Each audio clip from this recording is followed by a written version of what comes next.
Salut à tous! Je vous retrouve aujourd'hui dans une nouvelle vidéo pour vous parler du départ à la maternité. Voilà, alors ce moment qui est assez angoissant, stressant parce qu'il est imprévisible, on ne sait pas quand est-ce que le travail va commencer, on ne sait pas comment il va commencer non plus. Donc du coup j'ai décidé de vous faire une vidéo pour vous livrer mes 10 meilleurs conseils pour pouvoir anticiper et partir à la maternité sans stresser. Alors le premier conseil que je vous donne, c'est de vraiment être à jour dans tous ces examens, voilà, tout ce qui est prise de sang, prélèvement urinaire, enfin voilà, il faut vraiment que tout votre dossier soit complet pour que du coup l'équipe médicale puisse vous prendre en charge comme il le faut. À partir du dernier mois, le bébé peut vraiment arriver à tout moment. Donc c'est vrai que si on vous a donné par exemple une date d'accouchement au 10 janvier par exemple, le bébé peut très bien arriver à partir du 10 décembre. En gros, grosso modo, c'est le repère qu'on nous donne. Il peut très bien arriver à tout moment, il est prêt. Donc après le dernier mois, on dit qu'il se fait une beauté. Donc il faut vraiment que ce dernier mois-là, tout soit prêt, donc c'est-à-dire la valise. Il faut vraiment que vous ayez mis tout ce que vous aviez à mettre pour votre séjour à la maternité.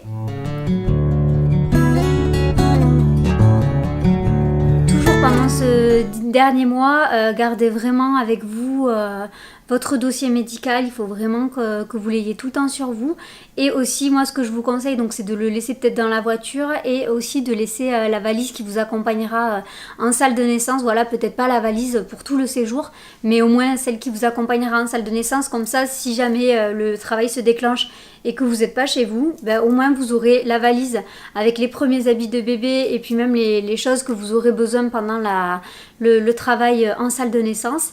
Et puis votre dossier médical qui est très important parce que c'est lui qui va permettre que vous ayez l'anesthésie si vous en avez envie. Vraiment ce qui va permettre au corps médical de vous prendre en charge et de pouvoir vous aider au mieux dans cet accouchement.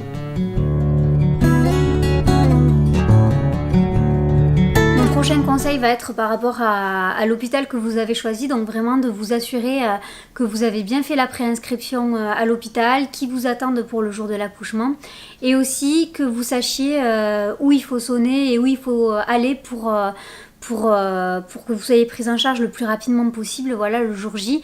Donc que le travail se déclenche en jour ou en nuit, essayez d'anticiper sur ça et de vraiment demander à l'hôpital, voilà, toutes les informations dont vous aurez besoin le jour J pour pas arriver stressé à l'hôpital, mais où est-ce que je vais, dans quel service, où je toque, enfin voilà.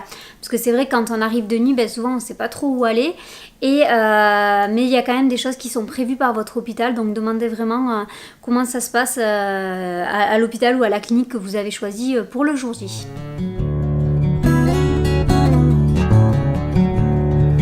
Mon conseil, voilà, qui est tout simple et tout bête à réaliser, c'est de toujours laisser une batterie chargée et la carte SD dans votre appareil photo, puisque c'est le jour où vous allez vouloir faire plein de photos pour immortaliser le moment, donc il faut que tout soit prêt. C'est pas le moment de mettre l'appareil photo à charger, donc voilà, essayez d'anticiper sur ça et de faire en sorte que tout soit prêt du coup pour le jour J.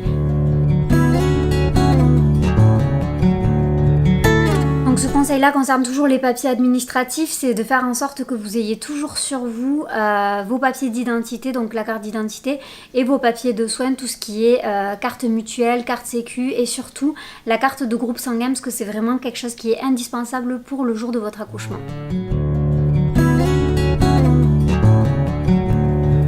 Pour le jour J, il est indispensable d'anticiper sur qui va garder l'aîné si vous avez déjà un enfant, voilà, en fonction de quand votre travail va commencer. Assurez-vous que les personnes qui doivent s'occuper de votre enfant sont disponibles de jour comme de nuit.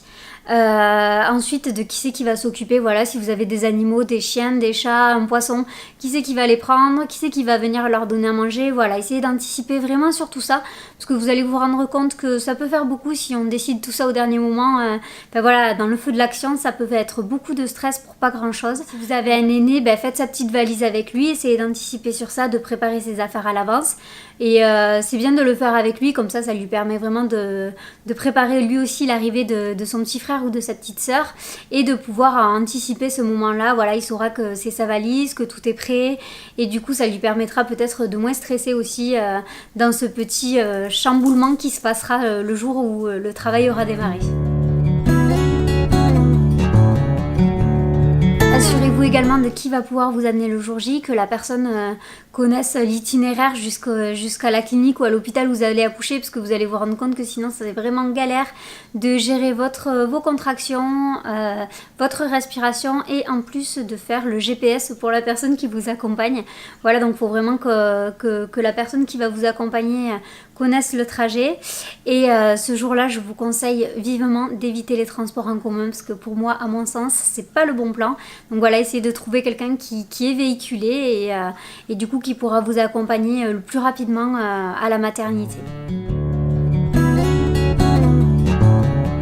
Je vous conseille aussi vivement d'anticiper sur tout ce que vous pouvez anticiper concernant la venue de bébé, donc voilà, la préparation de la chambre bien évidemment, mais aussi d'installer par exemple son cosy dans la voiture déjà, comme ça permettra au papa de ne pas courir partout pendant le séjour à la maternité et de vraiment voilà, être dans une bulle avec vous et de profiter de ce moment qui est unique et intense à la fois. Voilà, donc du coup si tout est déjà installé, il aura juste la déclaration à aller faire et après voilà, il pourra vraiment profiter de l'instant avec vous et savourer chaque minute, puis ça va passer très très vite. Hein. Donc voilà, il n'aura pas à courir, à aller monter un truc à droite, à gauche, tout est déjà fait et c'est très bien comme ça, c'est plus zen. Et mon dernier conseil, et qui pour moi est le plus important, c'est de faire une checklist de choses à prendre au dernier moment. En fait, donc par exemple la brosse à dents, les chargeurs de téléphone, voilà, toutes ces petites choses qu'on ne peut pas vraiment mettre dans les valises mais qui vont être indispensables pour le séjour à la maternité. Voilà, donc vous faites une liste, vous l'accrochez par exemple sur le frigo et du coup, pendant que le travail aura commencé et que vous serez en train de gérer vos contractions, de prendre même peut-être pour vous détendre, de prendre une douche ou quoi, le papa il aura aussi sa partie de boulot à faire et il mettra dans la valise toutes ces petites choses que vous avez listées et du coup ça vous permettra de vraiment partir à la maternité sereine en n'ayant rien oublié et puis voilà, que tout se fasse dans le calme et pas dans la précipitation.